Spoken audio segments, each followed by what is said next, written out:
নমস্কার। কথায় কথায় কথামৃত অনুষ্ঠানের 254তম পর্বে আপনাদের স্বাগত। আপনারা এই অনুষ্ঠান দেখছেন প্রাণারাম বাংলা ইউটিউব চ্যানেলে, যেখানে সপ্তাহে 6 দিন সোম থেকে শনিবার সম্প্রচারিত হয় কথায় কথায় কথামৃত, এবং রবিবার কোষ্ঠীপাথর প্রাণারাম চ্যানেলে থাকে শ্রী শ্রী মায়ের কথা। প্রত্যেকটি অনুষ্ঠানই শুরুর সময় রাত্রি 9টা। শ্রী শ্রী রামকৃষ্ণ কথামৃততে আজকে আমরা প্রবেশ করব নতুন একটি দিনে এবং শুনব শ্রীরামকৃষ্ণের অমৃত কথা। প্রবেশ করব শ্রী শ্রী রামকৃষ্ণ কথামৃততে, যার সূচনায় কথামৃতকার শ্রীযুক্ত মহেন্দ্রনাথ গুপ্ত বা শ্রীম বা মাস্টার মহাশয় উদ্ধৃত করছেন, তব কথামৃতং তপ্ত জীবনং কবিভিরীহৃতং কল্মষাপহং শ্রবণমঙ্গলং শ্রীমদাততং ভুবি গৃণন্তি ইয়ে ভূরিদা জনাঃ। ঠাকুর শ্রীরামকৃষ্ণ বলরামের বৈঠকখানায় ভক্তের মজলিস করিয়া বসিয়া আছেন। আনন্দময় মূর্তি ভক্তদের সহিত কথা কহিতেছেন। আজ পুনর্যাত্রা, বৃহস্পতিবার, আষাঢ় শুক্লা দশমী।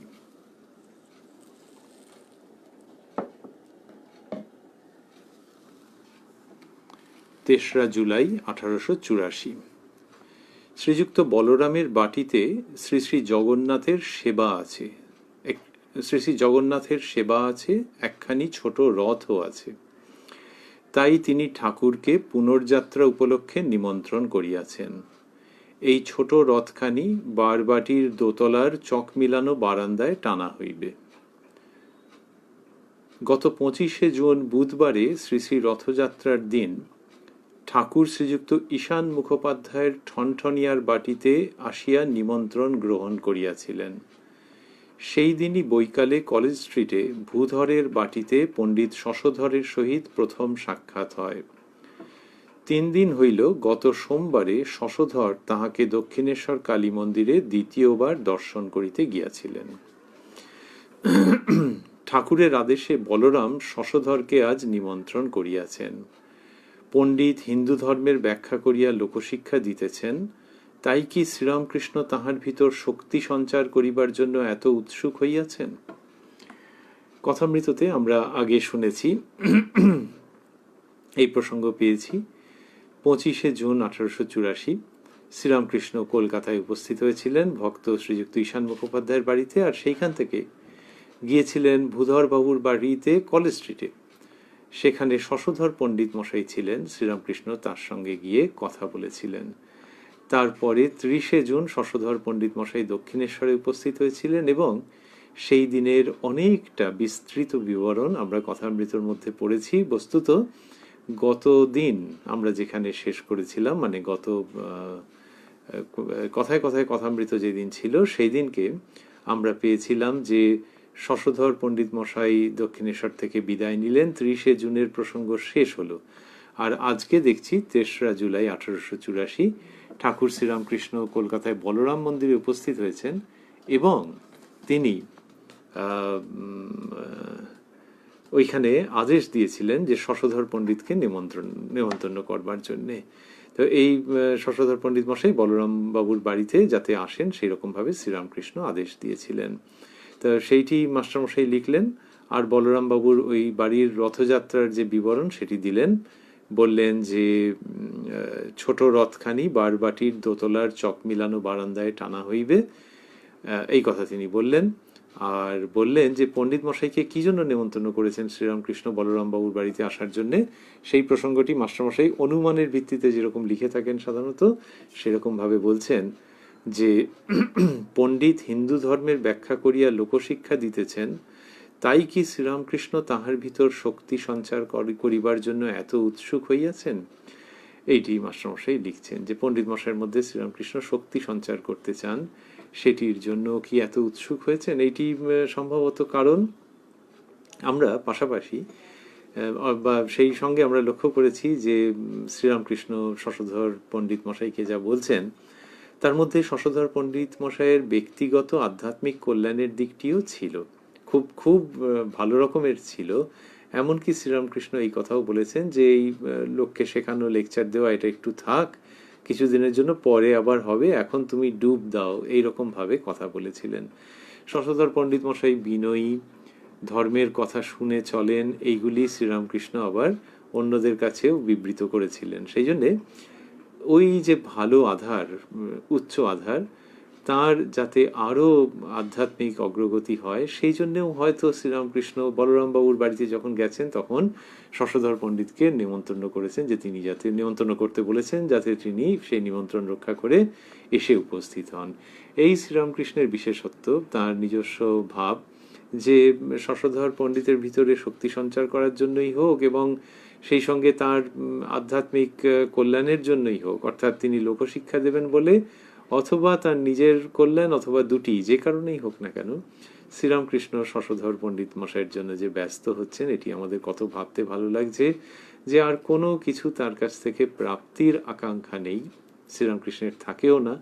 এখানে সেই রকমই একটি উজ্জ্বল দৃষ্টান্ত। শুধু ওই পণ্ডিত মশাইয়ের যাতে ভালো হয়, বা তার মাধ্যমে লোকেরা যে শুনবেন, লোকেদের যাতে কল্যাণ হয় ধর্মকথা শুনে, এইটি শ্রীরামকৃষ্ণের উদ্দেশ্য, এটি শ্রীরামকৃষ্ণের মনের ইচ্ছে। ঠাকুর ভক্তদের সহিত কথা কহিতেছেন। কাছে রাম, মাস্টার, বলরাম, মনমোহন, কয়েকটি ছোকরা ভক্ত, বলরামের পিতা প্রভৃতি বসিয়া আছেন। বলরামের পিতা অতি নিষ্ঠাবান বৈষ্ণব। তিনি প্রায় শ্রীবৃন্দাবন ধামে তাঁহাদেরই প্রতিষ্ঠিত কুঞ্জে একাকী বাস করেন ও শ্রী শ্রী শ্যামসুন্দর বিগ্রহের সেবার তত্ত্বাবধান করেন। শ্রীবৃন্দাবনে তিনি সমস্ত দিন ঠাকুরের সেবা লইয়া থাকেন। কখনো শ্রী চৈতন্য চরিতামৃতাদি ভক্তিগ্রন্থ পড়েন, কখনো কখনো ভক্তিগ্রন্থ লইয়া তাহার প্রতিলিপি করেন, মানে ওইখান থেকে কপি করেন। সেটিও একটা আমাদের পদ্ধতি, যে একটি বই থেকে নিয়ে আরেকটি বইতে একজন কেউ নিজের খাতায় লিখছেন, লিখলে স্মরণ মনন হয়তো, তো স্বাধ্যায়ের এটি একটি সম্প্রসারিত রূপ। কখনো কখনো ভক্তিগ্রন্থ লইয়া তাহার প্রতিলিপি করেন, কখনো বসিয়া বসিয়া নিজে ফুলের মালা গাঁথেন, কখনো বৈষ্ণবদের নিমন্ত্রণ করিয়া সেবা করেন। ঠাকুরকে দর্শন করাইবার জন্য বলরাম তাহাকে পত্রের উপর পত্র লিখিয়া কলিকাতায় আনাইয়াছেন। এবারে উদ্ধৃতি চিহ্নের মধ্যে, সব ধর্মেই সাম্প্রদায়িক ভাব, বিশেষত বৈষ্ণবদিগের মধ্যে ভিন্ন মতের লোক পরস্পর বিরোধ করে, সমন্বয় করিতে জানে না, উদ্ধৃতি শেষ। এই কথা ঠাকুর ভক্তদের বলিতেছেন।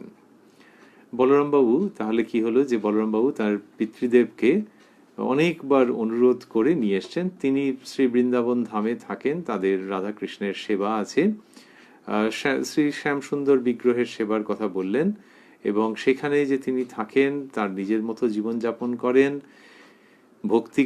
তিনি ভক্তিগ্রন্থ পড়েন, কখনো সেটি লেখেন খাতায়, কখনো বসে ফুলের মালা গাঁথেন, এই সমস্ত করেন। কিন্তু বলরামবাবু তাকে কলকাতায় নিয়ে আসতে চেয়েছেন ঠাকুরের দর্শন লাভ করাবেন বলে।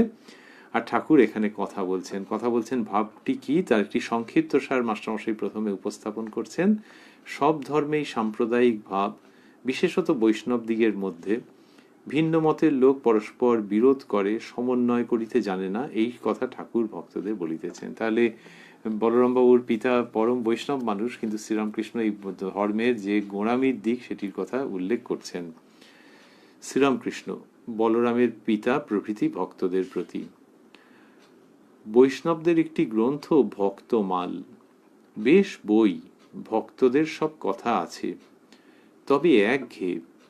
এক জায়গায় ভগবতীকে বিষ্ণু মন্ত্র লইয়ে তবে ছেড়েছে। এটি বলছেন যে ভগবতী তাকেও বিষ্ণু মন্ত্র গ্রহণ করতে হচ্ছে, এইরকম প্রসঙ্গ রয়েছে। এই গোঁড়ামির জায়গাটা শ্রীরামকৃষ্ণ আনছেন, দেখাচ্ছেন যে এটা কিরকম হয়, দৃষ্টান্ত দিচ্ছেন। আমি বৈষ্ণব চরণের অনেক সুখ্যাত করে সেজবাবুর কাছে আনালুম, মানে মথুরবাবুর কাছে। আমি বৈষ্ণব চরণের অনেক সুখ্যাত করে সেজবাবুর কাছে আনালুম। সেজবাবু খুব খাতির যত্ন করলে, রূপার বাসন বার করে জল খাওয়ানো পর্যন্ত। তারপর সেজবাবুর সামনে বলে কি, আমাদের কেশব মন্ত্র না নিলে কিছুই হবে না। সেজবাবু শাক্ত ভগবতীর উপাসক, মুখ রাঙা হয়ে উঠল। আমি আবার বৈষ্ণবচরণের গা টিপি।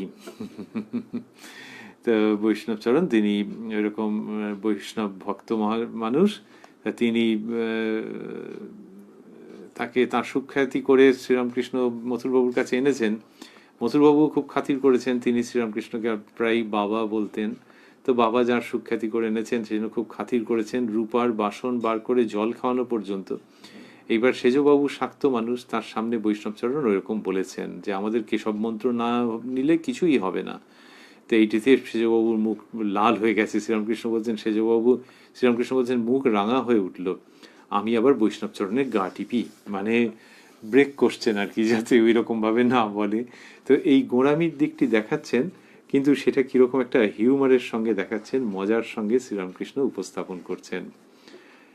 শ্রীমদ্ ভাগবত, শ্রীরামকৃষ্ণ বলছেন, শ্রীমদ্ ভাগবত তাতেও নাকি ওই রকম কথা আছে। কেশব মন্ত্র না নিয়ে ভবসাগর পার হওয়াও যা, আর কুকুরের ল্যাজ ধরে মহাসমুদ্র পার হওয়াও তা। সব মতের লোকেরা আপনার মতটাই বড় করে গেছে। এই কথাগুলি মাস্টারমশাই স্থূলাক্ষরে দিয়েছেন। সব মতের লোকেরা আপনার মতটাই বড় করে গেছে। শাক্তেরাও বৈষ্ণবদের খাটো করবার চেষ্টা করে। তাহলে বৈষ্ণব ধর্মের মধ্যে ওই গোঁড়ামির জায়গাটি বললেন, তারপরে বলছেন শাক্তেরাও বৈষ্ণবদের খাটো করবার চেষ্টা করে। শ্রীকৃষ্ণ ভবনদীর কাণ্ডারি পার করে দেন। শাক্তেরা বলে, তা তো বটেই, মা রাজরাজেশ্বরী, তিনি কি আপনি এসে পার করবেন? ওই কৃষ্ণকেই রেখে দিয়েছেন পার করবার জন্য। সকলের হাস্য। এইরকম শাক্তদের মধ্যে এইরকম ভাব, তারা বলছেন যে শ্রীকৃষ্ণ ভবনদীর কাণ্ডারি যে বলা হয়েছে সেটা কি জন্য, এইরম তার ব্যাখ্যা। শ্রীরামকৃষ্ণ বলছেন, নিজের নিজের মত লয়ে আবার অহংকার কত। ও দেশে শ্যামবাজার এই সব জায়গায় তাঁতিরা আছে, মানে কামারপুকুরের কাছাকাছি। ও দেশে শ্যামবাজার এইসব জায়গায় তাঁতিরা আছে, অনেকে বৈষ্ণব, তাদের লম্বা লম্বা কথা। বলে, ইনি কোন বিষ্ণু মানেন? পাতা বিষ্ণু, বন্ধনীর মধ্যে, অর্থাৎ যিনি পালন করেন। ও আমরা ছুঁই না। কোন শিব? আমরা আত্মারাম শিব, আত্মারামেশ্বর শিব মানি। কেউ বলছে, তোমরা বুঝিয়ে দেও না, কোন হরি মানো?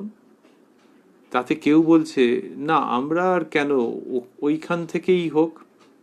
এদিকে তাঁত বনে আবার এইসব লম্বা লম্বা কথা। শ্রীরামকৃষ্ণ দেখাচ্ছেন যে তার সেই ক্ষমতা নেই, তার সেই যোগ্যতা নেই, তার সেই অর্জন নেই, অথচ ভিতরে এইরকম বিভেদের ভাব দেখো কত রকম। প্রসঙ্গ চলছে। শ্রীরামকৃষ্ণ বলছেন, রতির মা রানী কাত্যায়নীর মোসাহেব, বৈষ্ণবচরণের দলের লোক, গোঁড়া বৈষ্ণবী। এখানে খুব আসা যাওয়া করত। ভক্তি দেখে কে? যাই আমায় দেখলে মা কালীর প্রসাদ খেতে অমনি পালালো। যে সমন্বয় করেছে সেই লোক, স্থূলাক্ষরে দেওয়া আছে কথাগুলি, যে সমন্বয় করেছে সেই লোক। অনেকেই একঘেয়ে, আমি কিন্তু দেখি সব এক। শাক্ত, বৈষ্ণব, বেদান্ত মত সবই সেই এককে লয়ে। যিনি নিরাকার তিনি সাকার, তাঁরই নানা রূপ। প্রথমত বললেন যে সমন্বয় করেছে সেই লোক, মানে ম্যান অ্যামাং ম্যান, বলবার মতো লোক বটে যে কিনা সমন্বয় করেছে। আর সমন্বয়ের বাণী যে শ্রীরামকৃষ্ণের শ্রীমুখ থেকে উচ্চারিত হচ্ছে, সেটি জোর করে টেনে টুনে মিলিয়ে দেওয়া নয়। বলছেন, অনেকেই একঘেয়ে, আমি কিন্তু দেখি সব এক। এই যে দেখাটির মানে কি? শ্রীরামকৃষ্ণের এটি মনোভাব, শ্রীরামকৃষ্ণের এটি দৃষ্টিভঙ্গি, সেই হিসেবে আমি কিন্তু দেখি, এটি একটি। আর আরো মূল কথা হলো, শ্রীরামকৃষ্ণ যখন সাধন করেছেন, তার সেই সাধন অবস্থায় তিনি দেখেছেন মানে উপলব্ধি করেছেন যে বিভিন্ন মত দিয়ে বিভিন্ন পথের মধ্য দিয়ে যেখানে গিয়ে উপনীত হওয়া যাচ্ছে সেই জায়গাটি একই। তিনি শাক্তভাবে দীক্ষিত হয়েছেন, অদ্বৈত বেদান্ত মতে পথে সাধন করেছেন, বৈষ্ণব ভাবের সাধন করেছেন, করে অবাক বিস্ময়ে আনন্দে লক্ষ্য করেছেন, উপলব্ধি করেছেন অন্তরের গভীরে যে সবগুলি পথই যেখানে নিয়ে যাচ্ছে গন্তব্যস্থলে সেটি এক। এই যে অনুভব শ্রীরামকৃষ্ণের হয়েছে সেখান থেকেই তার সমন্বয়ের বাণী। যত মত তত পথ, অনন্ত মত অনন্ত পথ, এই যে রকমের বাণীগুলি আমরা পাই সেগুলি শ্রীরামকৃষ্ণের ওই গভীর অনুভব থেকে। কোনো তত্ত্ব কথার মতো করে তিনি বলছেন না, যে উপস্থিত হয়ে দেখছেন আরে এটা তো এইরকমই। যেন কেউ একটি পাহাড়ে উঠছেন ধরা যাক, তারপরে পাহাড়ে যখন উঠছেন তখন নিচ থেকে উঠলে তো ওপরটা দেখা যায় না, এইবারে সেখান থেকে ওই পথ দিয়ে যেতে যেতে যেতে যেতে একটা জায়গায় গিয়ে উপনীত হলেন, হয়ে ওখান থেকে বেশ সবটা দেখা যাচ্ছে। তখন খুব আনন্দ হলো। এর পরের বছর আবার একজন বললে যে তুমি ওইখান দিয়ে গেছো তো অমুক জায়গা দিয়েও যাওয়া যায়। তখন এই ব্যক্তি বললেন যাওয়া যায় মানে কি, ওই স্পটটাতেই পৌঁছবো? বললে হ্যাঁ। তখন তাকে বিশ্বাস করে আবার সেই পথ দিয়ে উঠতে আরম্ভ করলেন। যখন উঠছেন তখন দুধারটা একেবারে অন্যরকম, কিন্তু ওই ভরসা করে যে আচ্ছা বলছেন তো দেখি কি হয়। করতে করতে করতে করতে সেই পথের যা সংগ্রাম আছে, যা প্রচেষ্টা আছে, প্রয়াস আছে, সেইগুলো করতে করতে করতে করতে যখন পৌঁছলেন তখন দেখলেন আরে হ্যাঁ হ্যাঁ হ্যাঁ এই তো সেই জায়গা, গত বছর এইখানেই এসেছিলাম। ও তাহলে দুটো রাস্তা আছে, আচ্ছা। আর একটু আগেও, আধ ঘন্টা আগেও বুঝতেই পারিনি যে এই স্পটটাতে পৌঁছবো। বাহ, দারুণ তো। এই একই জায়গায় পৌঁছলাম। শ্রীরামকৃষ্ণের সাধন এইরকম যে ওই বিভিন্ন পথ দিয়ে গিয়ে তিনি অবাক হয়ে যাচ্ছেন, আনন্দিত হচ্ছেন। সেই বিষয় নিয়ে তার বলা যত মত তত পথ।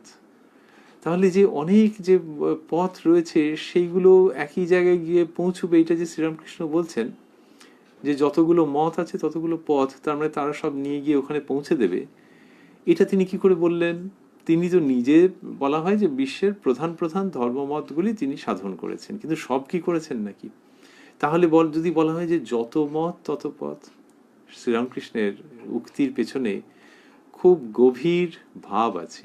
সেটি হচ্ছে যে ওই যে কয়েকটি পথে তিনি ওরকমভাবে উপনীত হয়েছেন, আর উপনীত হয়েছেন মানে এমনি কথার কথা নয়, তীব্র সাধনা করেছেন। হয়তো কখনো তোতাপুরীজি সাধনা করিয়ে নিয়েছেন, কখনো ভৈরবী ব্রাহ্মণী সাধনা করিয়ে নিয়েছেন, এইরকম। তো সেই সাধনার দ্বারা যখন তিনি উপনীত হয়ে দেখছেন যে হ্যাঁ একই জায়গায় উপনীত হলাম, তখন বা তারপরে তার মনে এই গভীর প্রত্যয় হচ্ছে যে আচ্ছা এই যে আলাদা আলাদা পথ দিয়ে এলাম, তার মানে এগুলো তাঁরই ইচ্ছেই হয়ে রয়েছে, তাঁরই ইচ্ছেই হয়ে রয়েছে। আমি সেইটা দেখে একটা স্যাম্পল সার্ভের মতো, যে আমি এই কটি পথের মধ্যে দিয়ে এসে আমি দেখছি যে ও তিনি এরকম করে রেখেছেন, তাহলে আরো আরো যে পথগুলো আছে সেই সব পথ দিয়েও তার কাছেই পৌঁছানো যাবে, এইটি তার বন্দোবস্ত। আবার শ্রীরামকৃষ্ণ বলতেন যে তার মা তাকে দেখিয়ে দিয়েছেন, মা সবকিছু জানিয়ে দিয়েছেন। তো সেই রকম ভাবেই যে মা জানিয়ে দিচ্ছেন, আর তারও ওই সাধন যা হচ্ছে মায়ের কৃপায় সেগুলো করে তিনি দেখছেন এই কয়েকটি পথের মধ্যে দিয়ে যে একই জায়গায় উপনীত হওয়া যাচ্ছে, তাহলে এইটাই হচ্ছে মায়ের ব্যাপার, মায়ের পরিকল্পনা, মায়ের বন্দোবস্ত, যে নানান পথ রেখে দিয়েছেন কি জন্যে? যার যা পেটে সয়। ওই যে উদাহরণ দিচ্ছেন শ্রীরামকৃষ্ণ, বাড়িতে মাছ এসেছে, মা নানান রকম পদ করছেন, সবাইয়ের পেটে সবটা সয় না সব রকম, কিন্তু সে যে পদই খাক না কেন সেই মাছেরই পুষ্টি।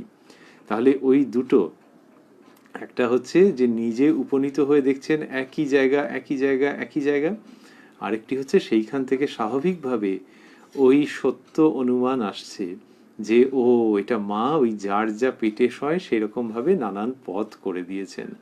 এইখান থেকে শ্রীরামকৃষ্ণের গভীর আনন্দ, নিজের একেবারে ভেতরের প্রত্যয় উপলব্ধির থেকে, ওটা মুখ থেকে, শ্রীমুখ থেকে উচ্চারিত হচ্ছে স্বাভাবিকভাবেই।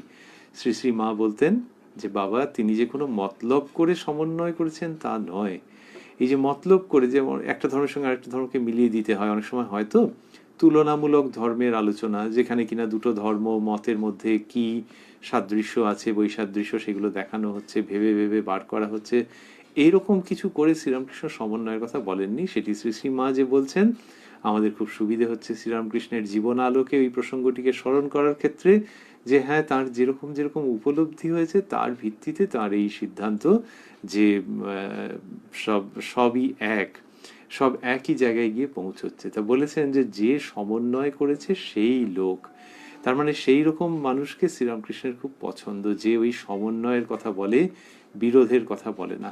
এই যে বিরোধের কথা বলে না, আবারও আমরা ভাবছি যে যখন রাজনীতির ক্ষেত্রে হয় হয়তো যে বিরোধ আছে, কিন্তু কেউ একজন গিয়ে বললেও যে এই তোমরা চুপ করো, তোমরা চুপ করো, আর এরকম ভাবে ঝগড়া করো না, সেটা একরকম, যে বিরোধের কথা সে আর তিনি আর বলছেন না। কিন্তু এইটা সেরকম নয় যে সমন্বয়ের একটা সমন্বয় করিয়ে দেওয়া হলো, ওই রকম নয়। এটা হচ্ছে ভেতর থেকে ওইটা উঠছে, ওই ভাবটি উঠছে, সেই জন্য তিনি অবাক হয়ে যাচ্ছেন, যে মানে খুবই হতবাক হয়ে যাচ্ছেন যে অন্যেরা এই নিয়ে ঝগড়া করে কেন, কারণ ওইতে একই জায়গায় গিয়ে পৌঁছবে। তা সেইখান থেকে যে সমন্বয় করেছে সেই লোক, মানে সেই মানুষকে শ্রীরামকৃষ্ণের খুব পছন্দ।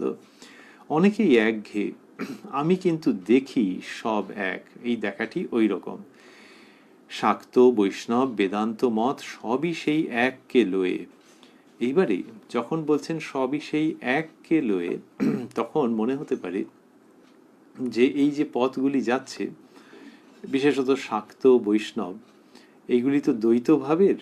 তাহলে এই দ্বৈত ভাবের পথগুলো গিয়ে অদ্বৈততে যখন উপনীত হয় তখন এক হয়ে যায়। বলেছেন শাক্ত, বৈষ্ণব, বেদান্ত মত সবই সেই এককে লয়ে। তাহলে বেদান্তে গেলে ওটি এক হয়ে যায়, তার মানে একটা নিচু থেকে ওপরে, এবং ওই শাক্ত বৈষ্ণব এইসব অতিক্রম করে ওই বেদান্ত অর্থাৎ অদ্বৈত বেদান্তে গেলে তখন এক হয়ে যায়। ওই অর্থে শ্রীরামকৃষ্ণ আনছেন না প্রসঙ্গটিকে। তিনি কি বলছেন? বলছেন যিনি নিরাকার তিনি সাকার, তাঁরই নানা রূপ। অন্যদিক থেকে দেখতে গেলে, যে তুমি যদি সাকার রূপের মধ্যে পরিপূর্ণতা পেয়ে থাকো, ইষ্ট দর্শন করে সেই ইষ্টকে সর্বত্র দর্শন করছো, তুমি ইষ্টের ভাবে তুমি মশগুল হয়ে আছো, তাহলে তোমাকে ব্যস্ত করা হচ্ছে না যে তোমার নিরাকারে গিয়ে পৌঁছতে হবেই হবে। যার প্রকৃতির মধ্যে নিরাকার আছে সে ওদিকে যাবে। এমনকি শ্রীরামকৃষ্ণ বলছেন যে ঈশ্বর যদি ইচ্ছে করেন তাহলে তিনি ব্রহ্মজ্ঞানও দিতে পারেন। এইখানে তিনি ওই সাকার এবং নিরাকার এর মধ্যে কোনো গুণগত পার্থক্য, যে ওপরে নিচে, এইটিকে আনছেনই না। এটি শ্রীরামকৃষ্ণের বিশেষত্ব। বললেন ছন্দে ছন্দে, নির্গুণ মেরা বাপ সগুণ মা তারি, কারো নিন্দ কারো বন্ধ দোনো পাল্লা ভারী। নির্গুণ বাবা আর সগুণ মা, কার নিন্দে করব কার বন্দনা করব, দুটো পাল্লাই ভারী। এই যখন বলছেন তখন কিন্তু ওই জায়গাটাতে তিনি রুখে দিচ্ছেন যে দ্বৈত অদ্বৈতর মধ্যে এই নিচের থেকে উপরে যাওয়া, পুরো দ্বৈতকে ছিন্ন ভিন্ন করে ফেলে অদ্বৈততে যাওয়া, এই জায়গাটাকে আনছেন না।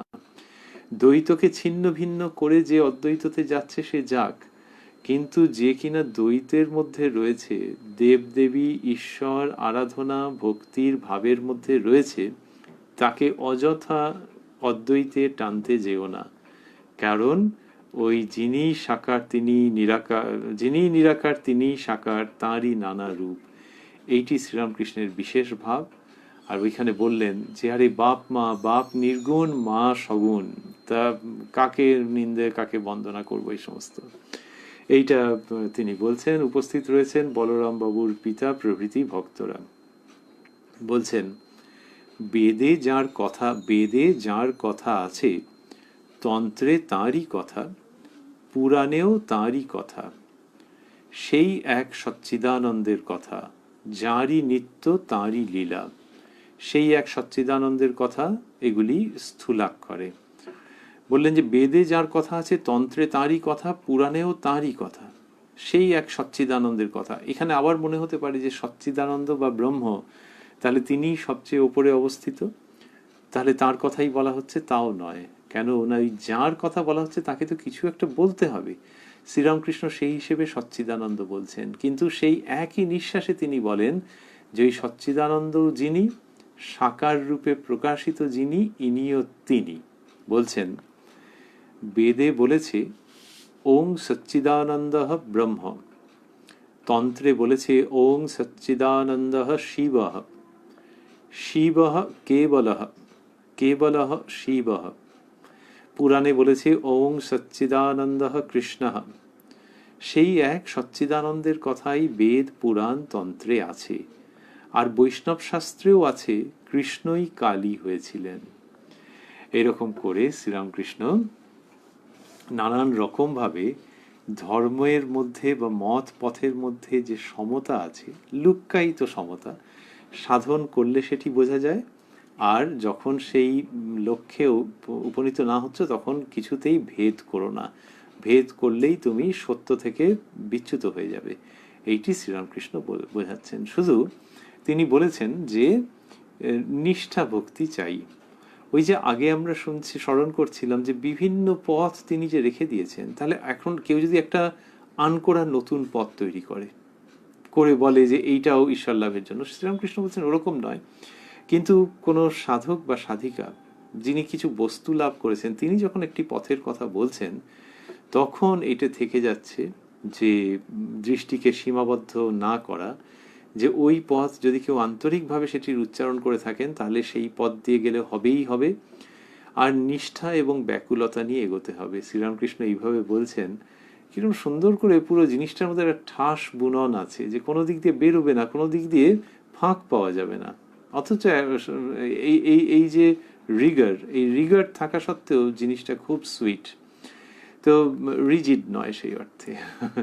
তো শ্রীরামকৃষ্ণ বলছেন যে যদি কেউ একটা পথ ভুল অবলম্বন করে বা সেই পথেও যদি কিছু ভুল থাকে তাহলেই বা কি, যদি কেউ নিষ্ঠা ব্যাকুলতা নিয়ে এগোয়, তাহলে যাকে সে ডাকছে তিনি তো জানেন কিছু পথে ভুল থাকলে তিনিই সংশোধন করে কাছে টেনে নেবেন। এই যে শ্রীরামকৃষ্ণ দেখাচ্ছেন এর মধ্যে, ওই জন্য আমরা বলছিলাম যে সমন্বয় শব্দটি শুনতে ভালো, কিন্তু সমন্বয় শব্দের সঙ্গে যে একটা তাত্ত্বিক প্রচেষ্টার ইঙ্গিত আভাস অনেক সময় থেকে যায়, এখানে সেরকম কিছু নেই। এই ভাবটির সঙ্গে যুক্ত থাকতে পেরে সমন্বয় শব্দটি হয়তো ধন্য হয়ে যাচ্ছে। শ্রীরামকৃষ্ণ এই সমস্ত প্রসঙ্গ করবার পর মাস্টারমশাই লিখছেন, ঠাকুর বারান্দার দিকে একটু গিয়া আবার ঘরে ফিরিয়া আসিলেন। বলরামবাবুর বাড়ির বারান্দায় ঠাকুর বারান্দার দিকে একটু গিয়া আবার ঘরে ফিরিয়া আসিলেন। বাহিরে যাইবার সময় শ্রীযুক্ত বিশ্বম্ভরের কন্যা তাহাকে নমস্কার করিয়াছিল। তাহার বয়স 6-7 বৎসর হইবে। ঠাকুর ঘরে ফিরিয়া আসিলে পর মেয়েটি তাহার সহিত কথা কহিতেছে। তাহার সঙ্গে আরো 2-1টি সমবয়স্ক ছেলে মেয়ে আছে, তো এই 6-7 বছরের মেয়ে। মাস্টারমশাই লিখছেন, বিশ্বম্ভরের কন্যা ঠাকুর শ্রীরামকৃষ্ণের প্রতি, আমি তোমায় নমস্কার করলুম, দেখলে না? শ্রীরামকৃষ্ণ সহাস্যে, কই দেখি নাই। কন্যা, তবে দাঁড়াও, আবার নমস্কার করি, দাঁড়াও, এ পাটা করি। ঠাকুর হাসিতে হাসিতে উপবেশন করিলেন ও ভূমি পর্যন্ত মস্তক নত করিয়া কুমারীকে প্রতি নমস্কার করিলেন।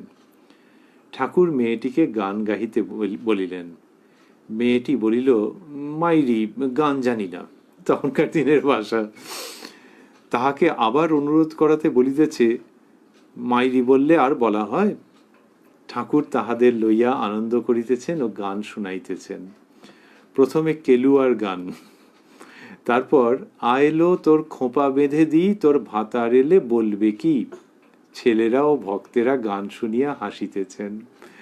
এইরকম শ্রীরামকৃষ্ণ ওই মজলিস করছেন আর একেবারে বাচ্চাদের, ওই 6-7 বছরের ছেলে মেয়েদের নিয়ে। তিনি বলতেন পঞ্চম বর্ষীয় বালকের মতো স্বভাব।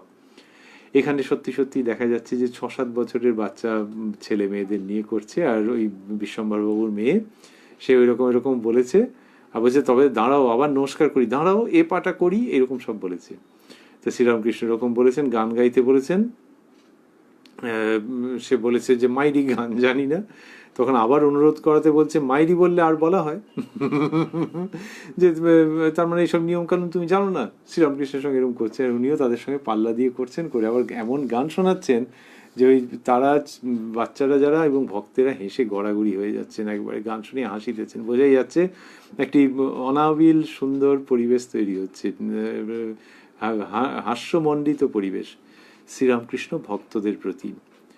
পরমহংসের স্বভাব ঠিক 5 বছরের বালকের মতো, সব চৈতন্যময় দেখে।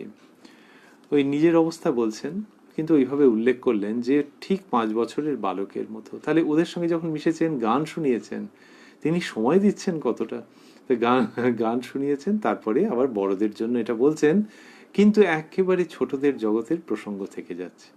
বলছেন যে পরমহংসের স্বভাব ঠিক 5 বছরের বালকের মতো। তাহলে ওর মধ্যে ওই ভাবটি রয়েছে, আর এতক্ষণ যে এদেরকে নিয়ে আনন্দ করছিলেন সেইটের প্রসঙ্গে তার মনে পড়েছে, বা মনের মধ্যে স্বাভাবিকভাবেই উদিত হয়েছে। বললেন পরমহংসের স্বভাব ঠিক 5 বছরের বালকের মতো, সব চৈতন্যময় দেখে। এটা বলতে বলতেই ওই বাচ্চা ছেলে যে সব চৈতন্যময় দেখে, যে সমস্ত কিছুর মধ্যে একটা কে যেন করছে, একটা চৈতন্য স্বরূপ আছে, আমরা আমাদের ভাষায় যেরকম বলি যে এমনি নয়, ওই দেখো কে যেন করছে, সব কিছু জীবন্ত, এই যে ভাবটা, সেইটার উদ্দীপন হচ্ছে শ্রীরামকৃষ্ণের, যে বাচ্চাদের মধ্যে এরকম থাকে। বলছেন যখন আমি ওদেশে, মাস্টারমশাই বন্ধনীতে দিয়েছেন কামারপুকুরে, যখন আমি ওদেশে রামলালের ভাই, বন্ধনীর মধ্যে শিবরাম, রামলাল দাদা শ্রীরামকৃষ্ণের ভাইপো, তো তার ভাই মানে তিনিও ভাইপো, কিন্তু ছোট তখন। রামলালের ভাই শিবরাম, শিবরাম হয়তো বলছেন তিনি, তার কথা। তা রামলালের ভাই, শ্রীরামকৃষ্ণ রামলালের ভাই বলছেন, রামলালের ভাই তখন 4-5 বছর বয়স, পুকুরের ধারে ফড়িং ধরতে যাচ্ছে, পাতা নড়ছে, আর পাতার শব্দ পাছে হয়, তাই পাতাকে বলছে চোপ, আমি ফড়িং ধরবো। এরকম অবস্থা। তো রামলাল দাদার ভাই তার কথা বললেন যে 4-5 বছর বয়স, পুকুরের ধারে ফড়িং ধরতে যাচ্ছে, তখন কি হলো, পাতা নড়ছে, পাতার শব্দ হলে ফড়িং পালিয়ে যাবে, ওই জন্য পাতাকে বকছে। তার মানে যে পাতা যে নড়ছে, ও ভাবছে যে ওটা একটা মানুষের মতো। এই তো বাচ্চাদের তো এই অবস্থাটা হয়। শ্রীরামকৃষ্ণ কিরকম ভাবে সেটিকে পর্যবেক্ষণ করছেন, 1, 2 আনন্দ পাচ্ছেন, খুব বড় কথা সেটি, আর 3 হচ্ছে সেটির সঙ্গে পরমহংসের স্বভাবকে সম্বন্ধিত করে বোঝাচ্ছেন। তো পাতাকে বলছে চোপ, আমি ফড়িং ধরবো। চোপ মানে এইবার ভয় যা দিলাম না বকে, পাতা এবার চুপ করে যাবে, আর নড়বে চড়বে না। এই যে পাতাকে জীবন্ত দেখছে ছোট বাচ্চা ছেলে, তা লোকে বলে হাসছে, দেখো ওই পাতাকে চোপ বলছে, ওর সঙ্গে কথা বলছে বাচ্চাটা। কিন্তু পরমহংস সেইভাবেই দেখেন। পরমহংস দেখেন যে ওই পাতার মধ্যে, অন্য সব কিছুর মধ্যে চৈতন্য সত্তা রয়েছে। ও নির্জীব নয়, ও যে নড়ছে চড়ছে, যা কিছু ঘটছে তার মধ্যে কারণ আছে, শক্তি রয়েছে, চৈতন্য রয়েছে, এটা পরমহংস দেখেন। এবং দেখে তার যে ব্যবহারটা হয় সেটা বাচ্চা ছেলের সঙ্গে অনেকটা মিলে যায়। শুধু তফাৎ হচ্ছে বাচ্চা ছেলে আন্দাজে বলে, ওই রকম ভাবে যে ওর মধ্যে প্রাণ আছে। বড় হয়ে তো সেটা কেটে যায়, বড় হয়ে বলে এটা এটা এইরকম এরকম, বাচ্চা বয়সে এরকম ভাবতাম। কিন্তু পরমহংস যেটা বলেন সেটা আর সেখান থেকে তিনি সরেন না, কারণ সেটা তার একেবারে গভীরতম অনুভূতির সঙ্গে লিপ্ত হয়ে যায় বা লিপ্ত হয়ে থাকে। শ্রীরামকৃষ্ণ সেই পরমহংসের স্বভাব স্মরণ করতে করতে এই বাচ্চাদের কথা আরো বলছেন।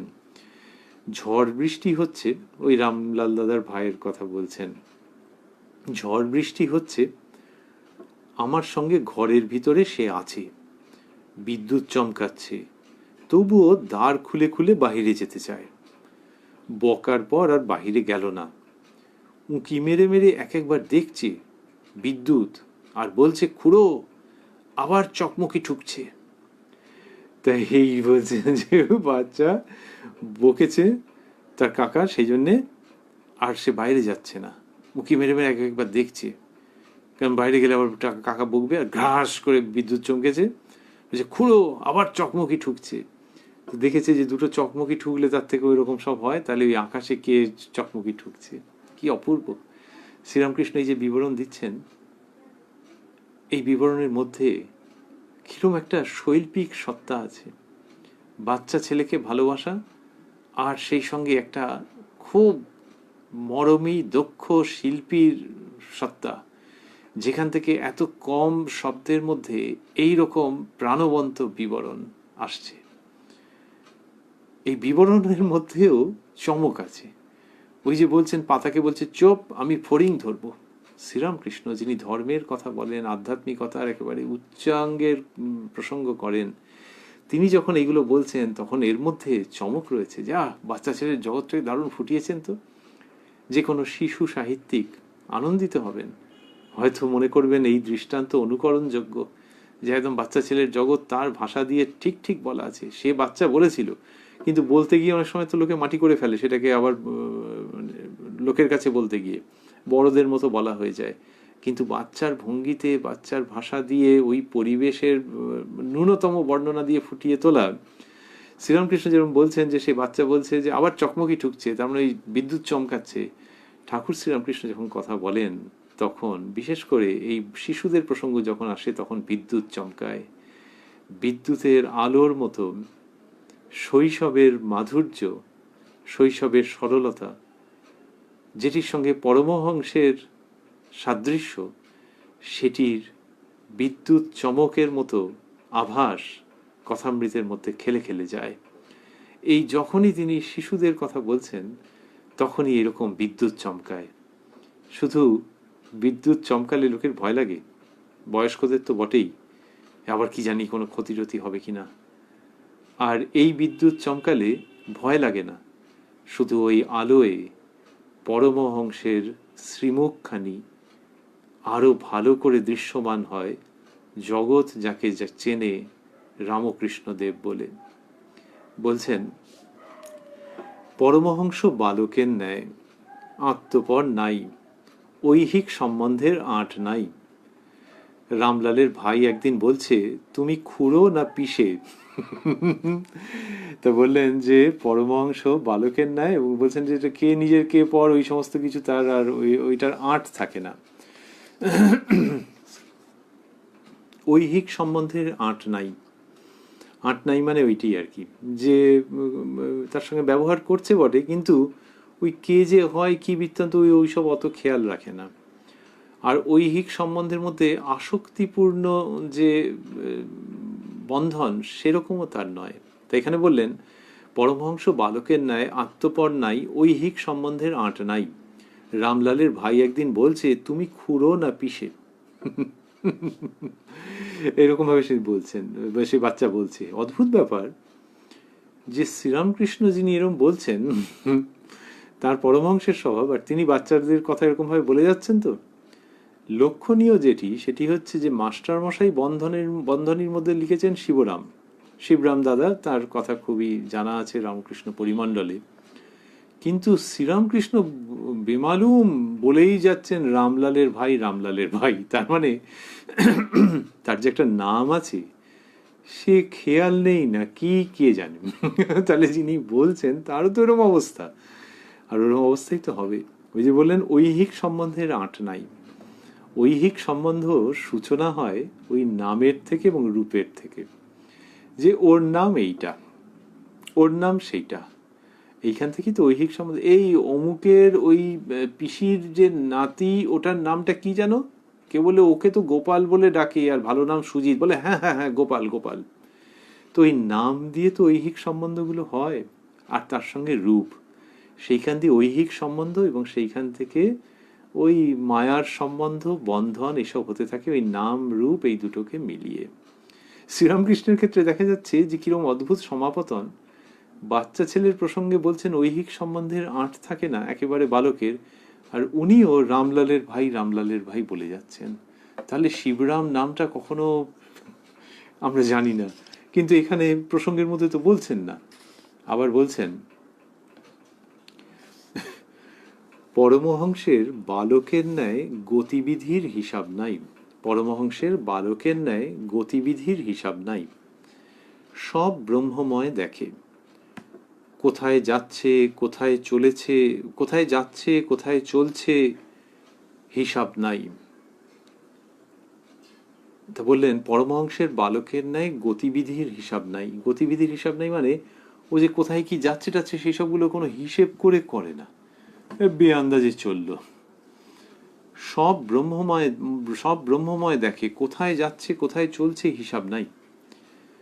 তো ওই তার মধ্যে ওইরকম একটা ভাব যে কোনো জায়গায় তো অচেনা অজানা ফরেন বলে কিছু নেই,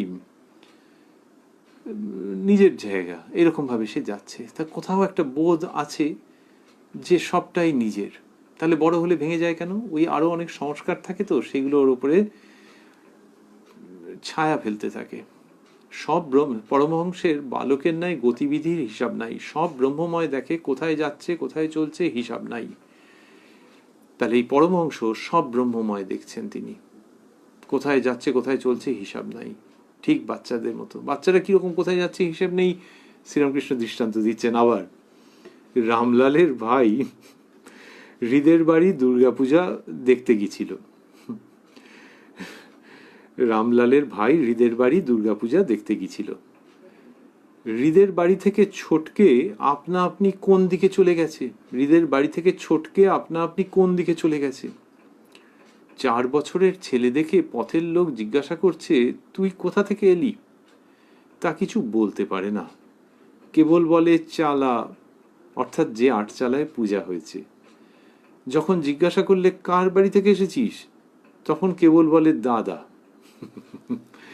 শ্রীরামকৃষ্ণ এরকম বলছেন যে, বললেন যে হৃদের বাড়ি থেকে ছোটকে আপনা আপনি কোন দিকে চলে গেছে।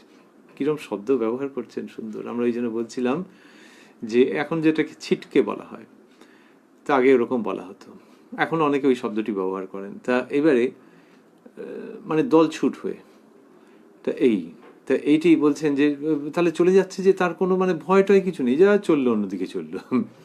তখন লোকে জিজ্ঞাসা করছে, এই বিবরণটা না দিলেও তো হতো, কিন্তু এই বিবরণটা দেওয়ার ফলে কি সুন্দর হয়েছে, প্রাণবন্ত হয়েছে। আমরা বলছিলাম কথা সাহিত্যিকের অনুকরণযোগ্য সম্পদ কথামৃত। পথের লোক জিজ্ঞাসা করছে তুই কোথা থেকে এলি, তা কিছু বলতে পারে না, কেবল বলে চালা। যখন জিজ্ঞাসা করলে কার বাড়ি থেকে এসেছিস, তখন কেবল বলে দাদা। এরকম হচ্ছে।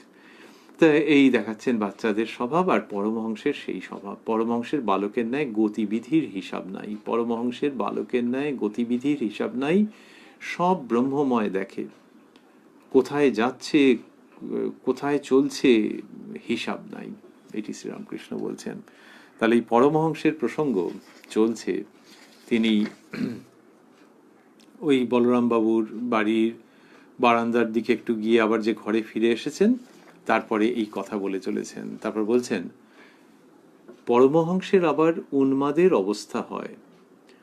দক্ষিণেশ্বর মন্দির প্রতিষ্ঠার কিছুদিন পরে একজন পাগল এসেছিল, পূর্ণ জ্ঞানী, ছেঁড়া জুতা, হাতে কঞ্চি, এক হাতে একটি ভাঁড় আবচারা, গঙ্গায় ডুব দিয়ে উঠে কোনো সন্ধানিক নাই, কোঁচরে কি ছিল তাই খেলে। তারপর কালীঘরে গিয়ে স্তব করতে লাগলো। মন্দির কেঁপে গিয়েছিল। হলধারী তখন কালীঘরে ছিল। অতিথিশালায় এরা তাকে ভাত দেয় নাই, তাতে ভ্রুক্ষেপ নাই। পাত কুড়িয়ে খেতে লাগলো, যেখানে কুকুরগুলো খাচ্ছে। মাঝে মাঝে কুকুরগুলিকে সরিয়ে নিজে খেতে লাগলো, তা কুকুরগুলো কিছু বলে নাই। হলধারী পেছু পেছু গিয়েছিল আর জিজ্ঞাসা করেছিল, তুমি কে? তুমি কি পূর্ণজ্ঞানী? তখন সে বলেছিল, আমি পূর্ণজ্ঞানী। চুপ! আমি হলধারীর কাছে যখন এসব কথা শুনলাম, আমার বুক গুড়গুড় করতে লাগলো আর হৃদয়কে জড়িয়ে ধরলুম। মাকে বললাম, মা, তবে আমারও কি এই অবস্থা হবে? আমরা দেখতে গেলাম। আমাদের কাছে খুব জ্ঞানের কথা, অন্য লোক এলে পাগলামি। যখন চলে গেল, হলধারী অনেকখানি সঙ্গে গিয়েছিল। ফটক পার হলে হলধারীকে বলেছিল, তোকে আর কি বলবো, এই ডোবার জল আর গঙ্গা জলে যখন কোনো ভেদ বুদ্ধি থাকবে না, তখন জানবি পূর্ণ জ্ঞান হয়েছে। তারপর বেশ হনহন করে চলে গেল। এটি বলছেন শ্রীরামকৃষ্ণ। আমরা এই পর্যন্তই আজকে পড়ব। রয়েছি উদ্বোধন কার্যালয়ে প্রকাশিত শ্রী শ্রী রামকৃষ্ণ কথামৃতের 496 পৃষ্ঠায়। রয়েছি 3রা জুলাই 1884 বলরাম মন্দিরে। শ্রীরামকৃষ্ণ ওই দক্ষিণেশ্বর মন্দির প্রতিষ্ঠার পর যে পাগল এসেছিল পূর্ণজ্ঞানী, তার কথা বলছিলেন এবং বলছেন কিরকম এখানেও বর্ণনা কিরকম সুন্দর, অল্প কথায় কিরকম ভাবে শ্রীরামকৃষ্ণ ফুটিয়ে তুলছেন। বললেন ওই রকম ছেঁড়া জুতা, হাতে কঞ্চি, এই সমস্ত। কোনো সন্ধ্যা আহ্নিক নাই, কোঁচড়ে কি ছিল, গঙ্গায় ডুব দিয়ে উঠে কোনো সন্ধ্যা আহ্নিক নাই, কোঁচড়ে কি ছিল তাই খেলে। এই যে গঙ্গায় ডুব দিয়ে উঠেছে, কিন্তু আবার সন্ধ্যা আহ্নিক নেই, কোঁচড়ের মধ্যে যা ছিল সেটা নিয়ে খেয়েছে। তার মানে কি? তার মানে হচ্ছে যে গঙ্গায় তো ডুব দিচ্ছে, তাহলে গঙ্গায় ডুব দিচ্ছে মানে যে ওইটা তো গঙ্গা স্নান করছে, তো তাহলে নিয়ম মানছে। ওই দেখো নিয়ম মানার অবস্থা দেখো, গঙ্গায় ডুব দিয়ে উঠে কোনো সন্ধ্যা আহ্নিক নাই, কোঁচড়ে কি ছিল তাই খেলে। তাহলে গঙ্গায় যদি ডুবই দিয়েছে, তারপর তো সন্ধ্যা আহ্নিক করবে না, কিছু নেই, তারপর খেয়ে নিল। তখনকার দিনের যে বন্দোবস্ত সেরকম ভাবে শ্রীরামকৃষ্ণ দেখাচ্ছেন। এইটাই পরমহংসের স্বভাব, যে তিনি কোনো নিয়মের অধীন থাকেন না। ধর্মীয় ঐতিহ্যে, পরম্পরায় পরমহংসের স্থান অতি উচ্চে। সন্ন্যাসী সম্প্রদায়ের মধ্যে তিনি একেবারে ওপরে। পরমহংসের বস্তু লাভ হয়ে গেছে, তিনি পূর্ণ জ্ঞানী। তার কোনো বাহ্য চিহ্ন আলাদা করে থাকে না। গেরুয়া পোশাক বা গেরুয়া বস্ত্র, মণ্ডিত মস্তক, হাতে দণ্ড, কমণ্ডলু কিছুই ও রাখতেও পারেন, নাও পারেন। তিনি ওই নিয়মের অধীন নন, কখনো রইল কখনো রইল না। এটি হচ্ছে পরমহংসের অবস্থা। তিনি গঙ্গা স্নান করেছেন, করে কোঁচড়ে গিয়েছিল সেই নিয়ে খেয়ে নিয়েছেন। এই পরমহংস হচ্ছেন সমস্ত সাধু সম্প্রদায়ের পরম শ্রদ্ধেয় চরিত্র তথা অবস্থা, ওই পরমহংস অবস্থা। বললেন যে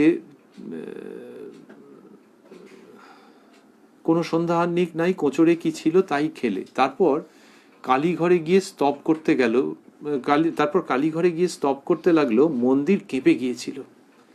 কি চমৎকার বর্ণনা! কেঁপে গিয়েছিল মানে কি? খুব জোরে করেছেন তা নয়, ওই তার মধ্যে দিয়ে এমন ভাব গাম্ভীর্য, সে মন্দির কেঁপে গেছে। এরকম ভাবে শ্রীরামকৃষ্ণ বলছেন। বাচন শৈলী কি অপূর্ব! অতি সংক্ষেপে দৃশ্যটিকে ফুটিয়ে তুলছেন শ্রীরামকৃষ্ণ। তিনি বলতেন যে আমার মা সব জানে, মা যেমন বলান তেমনি বলি, যেমন চালান তেমনি চলি, তিনি যন্ত্রী আমি যন্ত্র, যেভাবেই ভাবি। কি অপূর্ব শৈলী আমরা কথামৃতের মধ্যে দিয়ে পাচ্ছি। বলছেন যে তারপর কালীঘরে গিয়ে স্তব করতে লাগলো, মন্দির কেঁপে গিয়েছিল। তারপরে হলধারী দাদা, শ্রীরামকৃষ্ণের নিকট আত্মীয়, তিনি কালীঘরে ছিলেন, এই কথা বললেন। বললেন যে অতিথিশালায় ভাত দেয়নি, সে কুকুরগুলোর মাঝখান থেকে খাচ্ছেন, কুকুরগুলো কিছু বলে নাই। এটা এর মানে হচ্ছে যে অদ্ভুত ব্যাপার, কিছু বললো না তো, যে তাদের কাছ থেকে কেড়ে নিয়ে খাচ্ছেন, তা কুকুর এরকম বলবে না তাদের মুখের গ্রাস কেড়ে নিচ্ছে, কিন্তু কিছু বলেনি। হলধারী পেছু পেছু গিয়েছিল। এই শ্রীরামকৃষ্ণ দেখাচ্ছেন তিনি এবং হলধারী দাদা দুজনেই যেন বিস্মিত। হলধারী পেছু পেছু গিয়েছিল আর জিজ্ঞাসা করেছিল, তুমি কে? তুমি কি পূর্ণজ্ঞানী? তখন সে বলেছিল, আমি পূর্ণজ্ঞানী। চুপ। সেইখানে একেবারে পরিষ্কার প্রত্যয়ী উত্তর এসেছিল। আর শ্রীরামকৃষ্ণ নিজের কথা বলছেন কি সুন্দর। আমি হলধারীর কাছে যখন এসব কথা শুনলাম, আমার বুক গুড়গুড় করতে লাগলো আর হৃদয়কে জড়িয়ে ধরলুম। তা বলছেন যে কেন তার বুক গুড়গুড় করছে? সম্ভবত হলধারী দাদাই ওই দৃশ্য পুরো দেখেছেন বিশদে, আর ঠাকুর তার কাছ থেকে শুনেছেন। তা তিনি বুক গুড়গুড় করছে কেন? মাকে বললাম, মা তবে আমারও কি এই অবস্থা হবে? কি অদ্ভুত! ওই যে আমরা স্মরণ করছিলাম, তার সবই মায়ের অধীন, যে মা যেমন রাখেন তেমনি তিনি থাকবেন। বলছেন মাকে ওরকম বলেছেন। আমরা দেখতে গেলাম, আমাদের কাছে খুব জ্ঞানের কথা, অন্য লোক এলে পাগলামি। তো শ্রীরামকৃষ্ণ বলছেন তিনি এবং হলধারী দাদা দেখতে গেছেন, তখন এরকম হয়েছে তারপরে হলধারী দাদা অনেকক্ষণ গেছেন, অনেকখানি সঙ্গে গিয়েছিলেন। যখন তিনি চলে যাচ্ছেন, ফটক পার হলে হলধারীকে বলেছিল, তোকে আর কি বলবো এই ডোবার জল আর গঙ্গা তোকে আর কি বলবো এই ডোবার জল আর গঙ্গা জলে যখন কোনো ভেদ বুদ্ধি থাকবে না, তখন জানবি পূর্ণ জ্ঞান হয়েছে। শ্রীরামকৃষ্ণ দেখাচ্ছেন যে ওই যখন ওই ভেদ বুদ্ধি থাকবে না, সেটি সেই পরমহংস উন্মাদের মতো যার অবস্থা, তিনি বলছেন, তিনি বলে গিয়েছিলেন যে যখন এই ভেদ বুদ্ধি থাকবে না, তখন জানবি পূর্ণ জ্ঞান হয়েছে। তারপর বেশ হনহন করে চলে গেল। তো এই যে ভেদ বুদ্ধি থাকবে না, শ্রীরামকৃষ্ণ বলছেন যে পরমহংসের বিভিন্ন অবস্থা হয়, কখনো বালক বধ, কখনো উন্মাদ বধ, কখনো পিশাচ বধ, কখনো জড় বধ, এরকম সব আছে। তো এইখানে তাকে ওই অবস্থায় দেখা গিয়েছিল, ওই কথা শ্রীরামকৃষ্ণ বললেন। এবং ওই পূর্ণ জ্ঞান হলে ওই সমন্বয়ের ভাবটি আসে, সেটাও এখানে থেকে গেল। যে বললেন যে যখন এই ডোবার জল আর গঙ্গা জলে যখন কোনো ভেদ বুদ্ধি থাকবে না, তখন জানবি পূর্ণ জ্ঞান হয়েছে। ওইটি পূর্ণ জ্ঞানের লক্ষণ। এবং সেখানে কোনো ভেদ বুদ্ধি থাকছে না।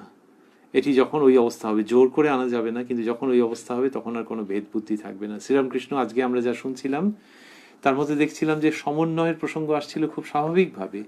আর আস্তে আস্তে এই পর্বে ওই যখন একটু বলরামবাবুর বাড়ির বারান্দার থেকে, দোতলার বারান্দার থেকে একটু ঘুরে এসছেন, এসে যখন বলছেন পরমহংসের প্রসঙ্গ আসছে এবং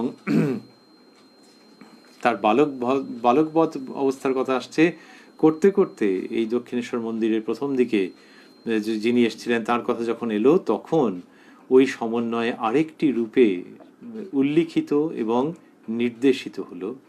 যে ওই সমন্বয়ের ভাব যখন আসে তখন কি হয়, তখন শাক্ত, বৈষ্ণব, বেদান্ত এইসব ভাবের মধ্যে অপূর্ব নিশ্চিত সমতা যে দেখতে পাওয়া যায় সে তো বটেই, তার সঙ্গে আবার উদ্ধৃতির মধ্যে ডোবার জল আর গঙ্গা জলে কোনো ভেদ বুদ্ধি থাকে না।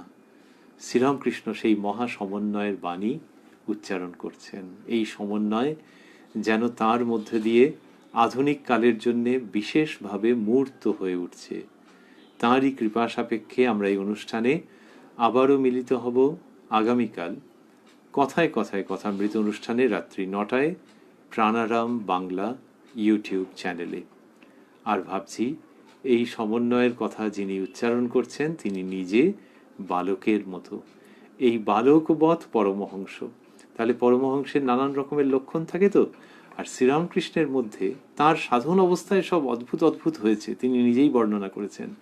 পরবর্তীকালে এই মাস্টারমশাই যে সময় উপস্থিত হয়েছেন, ঠাকুরের সন্তানেরা যে উপস্থিত হয়েছেন, তারা শ্রীরামকৃষ্ণকে যেভাবে দেখেছেন এবং শ্রীরামকৃষ্ণের যে রূপচিত্রটি ভক্তদের মনে অঙ্কিত হয়ে আছে বা শ্রীরামকৃষ্ণ সেইভাবেই অঙ্কিত রাখতে চেয়েছেন, সেটি হচ্ছে বালকবধ।